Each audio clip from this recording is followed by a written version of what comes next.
The second panelist is Sadeka Halim, a professor of University of Dhaka and the first female dean of the Faculty of Social Sciences of the university.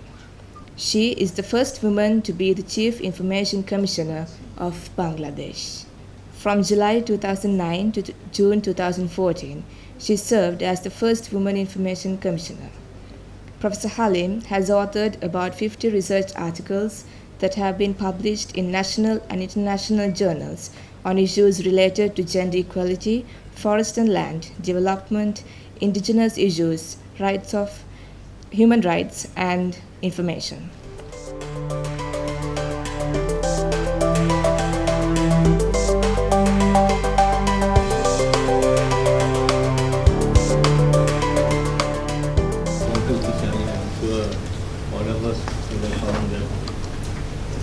Presentation very fascinating and many questions in our own minds, which we would like to clarify. But for the moment, may I now call upon Professor Sadeka Halim to make the presentation. Very good morning to you all. Greetings from Bangladesh.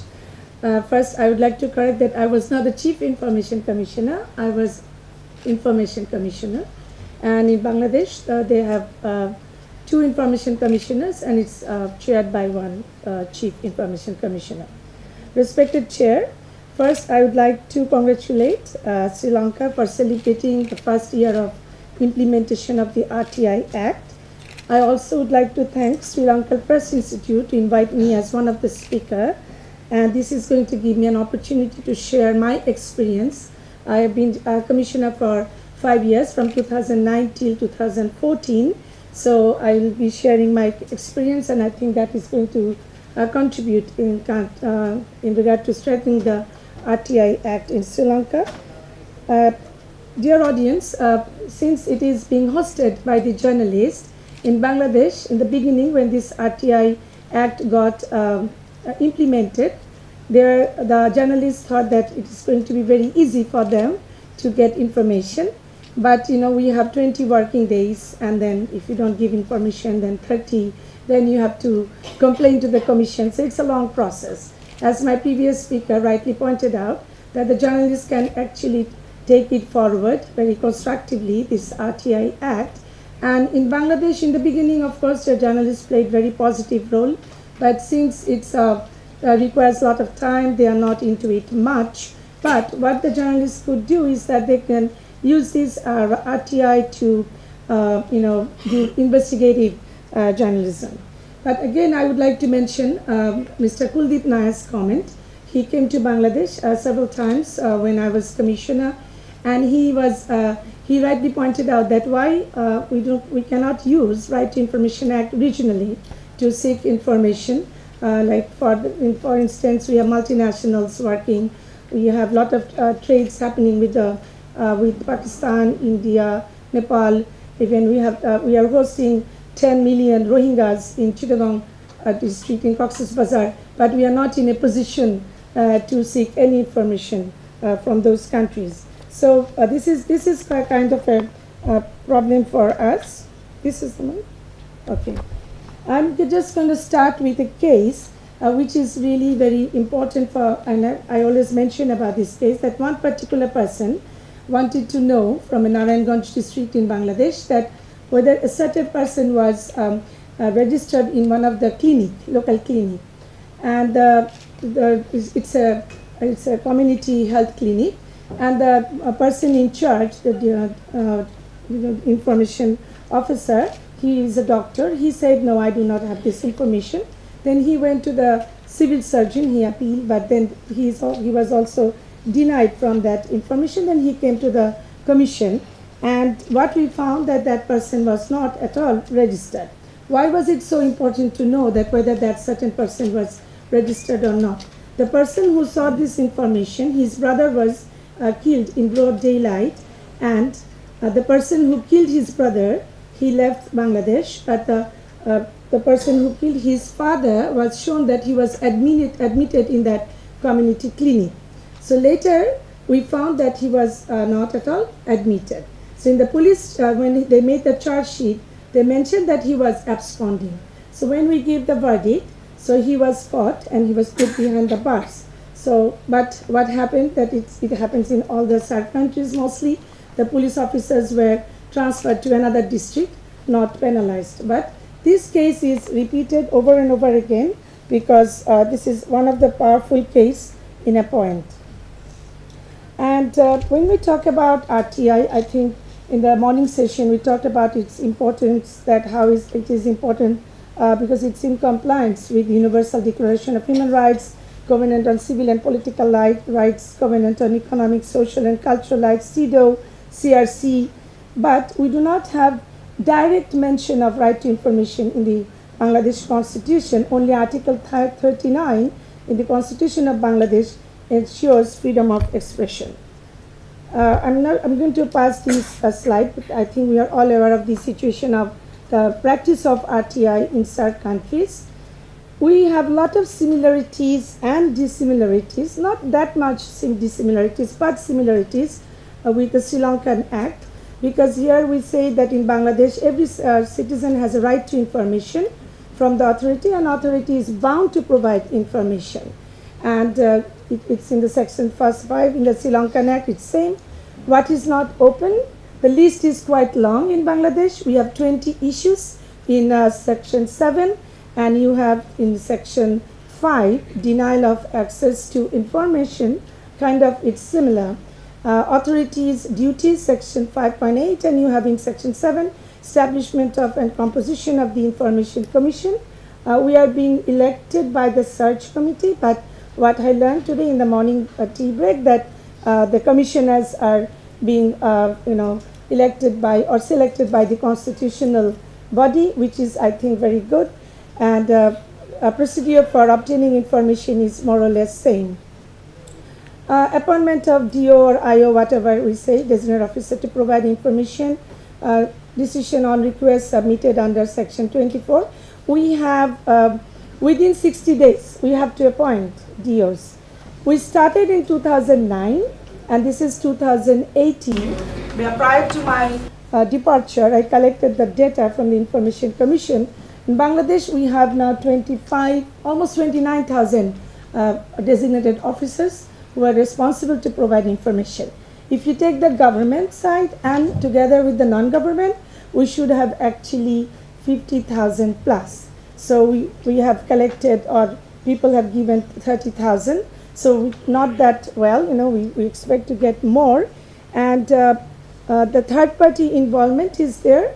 If you seek for information, if that office cannot provide, then you have, if that office is related to another office, so you bring the information from that place, and where you have that where information requested for was supplied by a third party within 7 days, and we have actually within 30 days.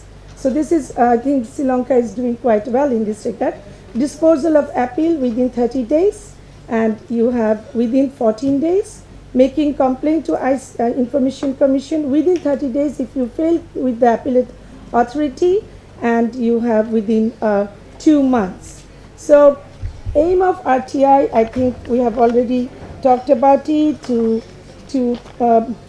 establish accountability, transparency, and what I believe very strongly is that since all powers of the Republic belong to people, it's necessary to ensure right to information for their empowerment and to empower the citizens. Parties involved in their right to information is the applicant seeking information, DOs responsible to provide information, appellate authority. In case of information providing unit, appellate authority is the administrative head of its immediate superior office. Information Commission is a quasi-judicial body in Bangladesh. It is non-constitutional and like Anti-Corruption Commission in Bangladesh. This is where some problem lies. I don't know how you define information, but we have provided a very scientific definition.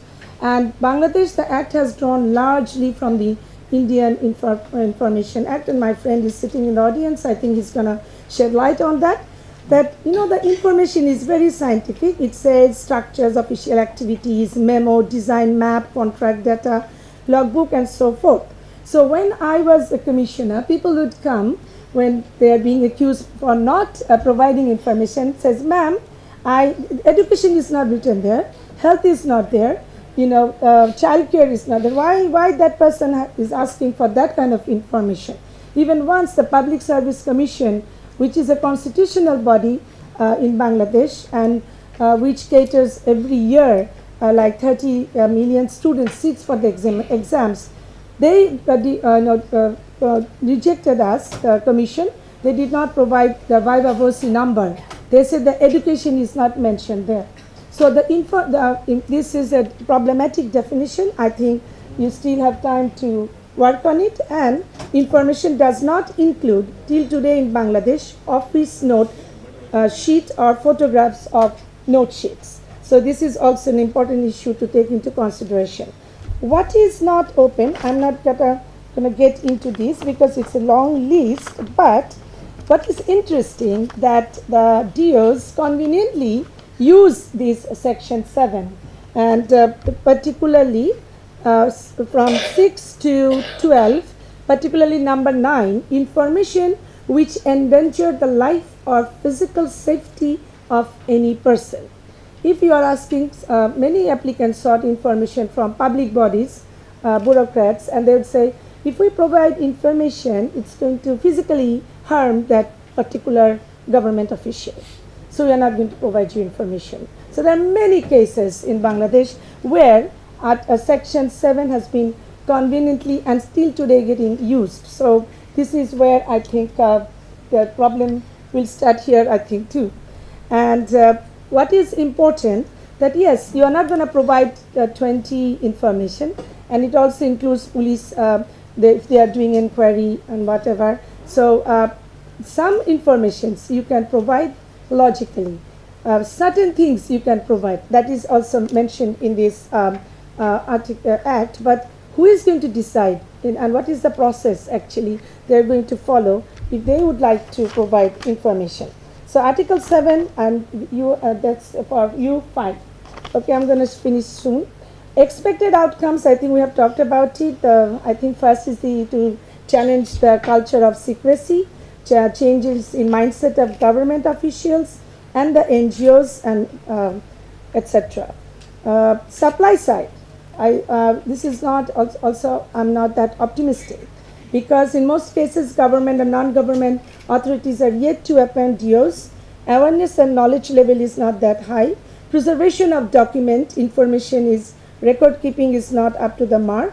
Bureaucratic process, culture of secrecy, lack of interest about the law, and not ready to welcome Right to Information Act. Demand side, as I mentioned, is less awareness and other things. And the DOs, they also need to be aware of the act. We are giving trainings, but what happens that they are not made permanent DOs or permanent IO officers. So it's a transferable job in the government structures, and I think it's also true for Sri Lanka and India. So one person moves, another new person comes, she or he doesn't know about the act very well. I'm just gonna pass these slides. The limitation is who is actually responsible for what. This is very important.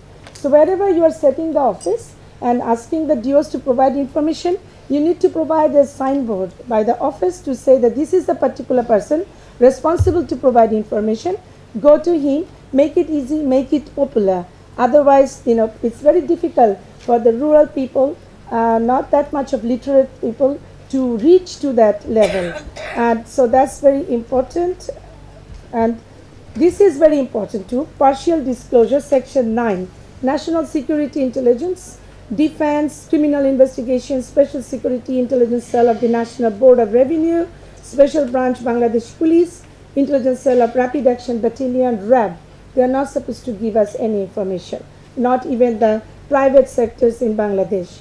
As my previous speaker mentioned rightly, that there are a lot of laws in Bangladesh too. They are kind of conflicting with the Right to Information Act, but if you're using RTI, you can get access to this information. But it's easy to say, but difficult to implement. You can sue you can do REIT against the decision of the Information Commission too in Bangladesh. I'm just going to say a little bit about the data, and I finish with that. That I have, one of my students has written his master's thesis, and what is actually the satisfaction getting rate of information is from the rural perspective. Rural applicants is total is 66.43, rural 10, urban 55, and getting level of information is a complete information received from the Information Commission since 2009 is 34.78, partial 41.63%, little information 23.9. That means if total 41 and 23 is 64, that means people are not getting full, complete information that they would like to have. So if you're interested, you can get my slides and look into the data. But this is very important that so far from 2009 till today, 2,500 complaints have been dealt by the Information Commission. 700 plus complaints have been sent back because their procedure had some kind of defects. So when it is sent back, people are reluctant to again come back and use the right to information because it is time consuming. With that note, I thank you all for your patient hearing.